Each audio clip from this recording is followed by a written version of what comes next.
ओम गं श्री महागणेशाय नमः। राधे राधे दोस्तों, कैसे हैं आप सब। दोस्तों 25 जुलाई से सावन का माह शुरू हो गया है। सावन माह भगवान भोलेनाथ को अत्यधिक प्रिय है। सावन माह भगवान भोलेनाथ को समर्पित है। जब देवशयनी एकादशी पर भगवान श्री हरि विष्णु योग निद्रा में चले जाते हैं तब 4 माह के लिए इस ब्रह्मांड का संचालन भगवान शिव जी ही करते हैं। इसलिए सावन माह में भगवान भोलेनाथ का विशेष रूप से पूजन किया जाता है। मान्यताओं के अनुसार सावन माह में भोलेनाथ का पूजन करने से भोलेनाथ अपने भक्तों की सभी मनोकामनाओं को पूर्ण करते हैं। मान्यता है सावन के महीने में भगवान शिव माता पार्वती के साथ पृथ्वी का भ्रमण करते हैं और अपने भक्तों को आशीर्वाद प्रदान करते हैं। मान्यताओं के अनुसार पूरे साल भर में भोलेनाथ का पूजन करने से भोलेनाथ इतने प्रसन्न नहीं होते जितने केवल सावन मात्र में करने मात्र से हो जाते हैं। मान्यताओं के अनुसार अन्य मास की तुलना में सावन मास में भगवान भोलेनाथ का पूजन करने से 1000 गुना पुण्य फल की प्राप्ति होती है। यह माह भगवान भोलेनाथ की कृपा प्राप्त करने के लिए बहुत ही शुभ माना जाता है। मान्यताओं के अनुसार इस माह में थोड़े से प्रयास से ही, थोड़े से पूजन से, 1 लोटा सच्चे मन से जल चढ़ाने मात्र से ही भोलेनाथ की असीम कृपा प्राप्त हो जाती है और भोलेनाथ अपने भक्तों की बड़ी से बड़ी परेशानियों को मिनटों में दूर कर देते हैं। इस माह में भोलेनाथ को प्रसन्न करने के लिए भक्त अलग अलग जतन करते हैं। कुछ भक्त कांवड़ लाते हैं और भोलेनाथ का अभिषेक करते हैं, तो कुछ भक्त सावन में सोमवार का, प्रदोष का और शिवरात्रि का व्रत करते हैं जिससे भोलेनाथ की उन्हें कृपा प्राप्त हो सके। दोस्तों जैसा कि हम सभी जानते हैं कि भोलेनाथ भोले भंडारी हैं। वह अपने भक्तों पर बहुत ही जल्द कृपा करते हैं। लेकिन क्या आप जानते हैं कि अगर भोलेनाथ के पूजन में कुछ गलतियां कर दी जाएं, तो भोलेनाथ उतनी ही जल्दी क्रोधित भी हो जाते हैं। हमारे शास्त्रों में कई ऐसी चीजों के बारे में बताया गया है जिन्हें भोलेनाथ के पूजन में भूलकर भी इस्तेमाल नहीं करना चाहिए। तो आइए दोस्तों जानते हैं कि कौन सी ऐसी चीजें हैं जिन्हें भोलेनाथ के पूजन में नहीं इस्तेमाल करना चाहिए। कौन सी ऐसी चीजें हैं जो भोलेनाथ को भूलकर भी अर्पित नहीं करनी चाहिए, अन्यथा भोलेनाथ क्रोधित हो जाते हैं और व्रत और पूजा का फल प्राप्त नहीं होता। दोस्तों भोलेनाथ की कृपा प्राप्त करने के लिए वीडियो को एंड तक जरूर देखें। आपने अगर हमारे चैनल को अभी तक सब्सक्राइब नहीं किया है तो जल्दी से चैनल को सब्सक्राइब कर बेल आइकन को भी जरूर दबाएं और इस वीडियो को लाइक कर अपने फ्रेंड्स के साथ शेयर जरूर करें। दोस्तों सबसे पहली चीज है बेलपत्र। जी हाँ दोस्तों, आपने सही सुना। जैसा कि हम सभी जानते हैं कि बेलपत्र तो भोलेनाथ को अवश्य ही अर्पित करना चाहिए। बेलपत्र भोलेनाथ को बहुत प्रिय है। लेकिन क्या आप जानते हैं कि हर प्रकार के बेलपत्र भोलेनाथ को प्रिय नहीं है। अगर आप गलत या फिर गलत तरीके से बेलपत्र भोलेनाथ को अर्पित करेंगे तो भोलेनाथ प्रसन्न होने की बजाय आपसे क्रोधित हो जाएंगे। इसलिए बेलपत्र को भोलेनाथ को चढ़ाते समय कुछ बातों का विशेष ध्यान रखें। सबसे पहली बात तो यह है कि बेलपत्र के पत्ते कहीं से भी कटे फटे नहीं होने चाहिए। अगर बेलपत्र का पत्ता कटा फटा है या बेलपत्र पीले रंग का हो गया है तो आप ऐसे बेलपत्र को भूलकर भी भोलेनाथ को अर्पित ना करें।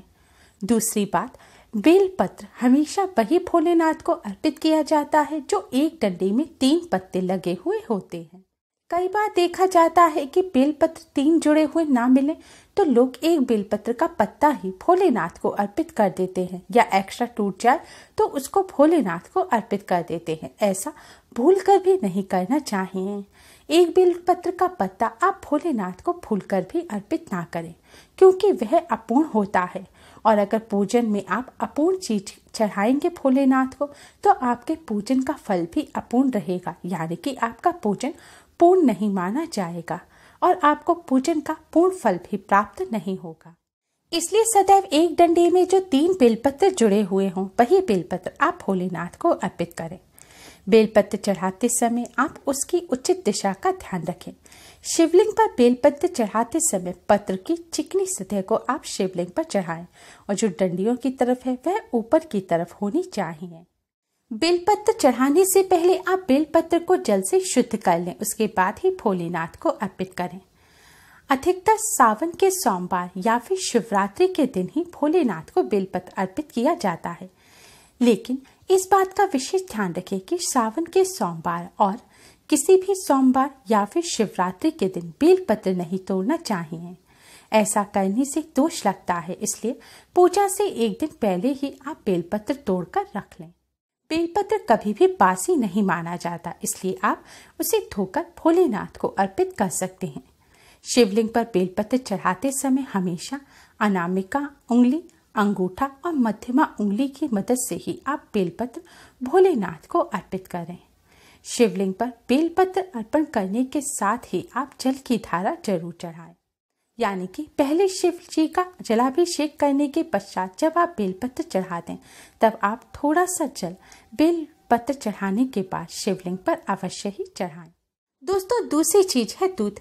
भोलेनाथ के शिवलिंग पर दूध अर्पित करने की परंपरा प्राचीन काल से चली आ रही है, लेकिन दूध चढ़ाते समय ही हम भोलेनाथ को प्रसन्न करने की बजाय क्रोधित कर देते हैं, क्योंकि भोलेनाथ को सदैव कच्चा दूध चढ़ाना चाहिए और अधिकतर हम सभी के घरों में दूध आते ही उबाल दिया जाता है और वही उबला हुआ दूध भोलेनाथ को अर्पित कर दिया जाता है। ऐसी गलती भूलकर भी ना करें। भोलेनाथ को सदैव कच्चा दूध अर्पित करें और हो सके तो गाय का दूध ही आप भोलेनाथ की शिवलिंग पर अर्पित करें, क्योंकि गाय के दूध को ही अमृत माना जाता है। दोस्तों, दूध चढ़ाते समय एक और गलती जो हम सभी करते हैं वह है दूध को तांबे के पात्र में रखकर चढ़ाना। दोस्तों, अधिकतर हम सभी पूजन के दौरान तांबे का पात्र यूज करना सबसे ज्यादा अच्छा मानते हैं। यह हमारे शास्त्रों में भी बताया गया है, लेकिन हमेशा ध्यान रखें, तांबे के पात्र में कभी भी दूध लेकर नहीं चढ़ाना चाहिए। मान्यताओं के अनुसार तांबे के पात्र में दूध जहर हो जाता है और तांबे के पात्र से चढ़ाया हुआ दूध भोलेनाथ को प्रसन्न करने की बजाय नाराज कर देता है। इसलिए जब भी आप भोलेनाथ पर दूध चढ़ाएं तो आप स्टील या फिर पीतल या फिर चांदी के पात्र का इस्तेमाल करें।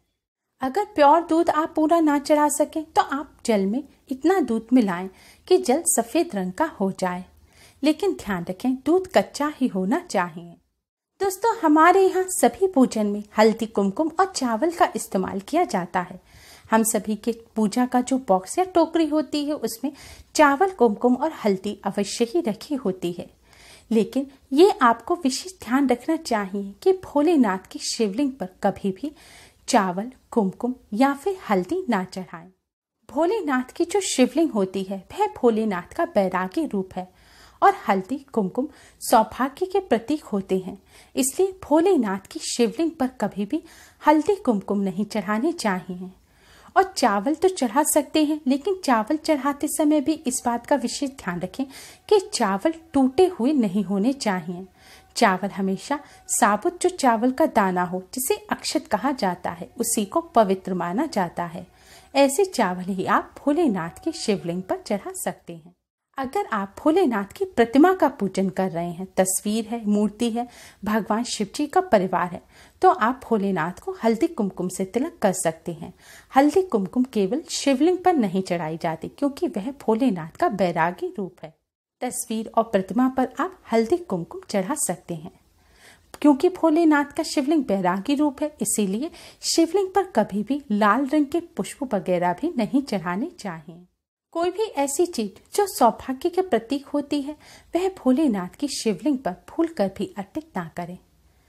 दोस्तों, भगवान विष्णु जी को शंख अति प्रिय है और एकादशी के दिन खास तौर पर शंख से भगवान विष्णु जी का अभिषेक किया जाता है। लेकिन ध्यान रखें, कभी भी भोलेनाथ के पूजन में शंख का इस्तेमाल ना करें। शंख से कभी भी भोलेनाथ को जल अर्पित ना करें। शास्त्रों के अनुसार भोलेनाथ के पूजन में शंख वर्जित होता है।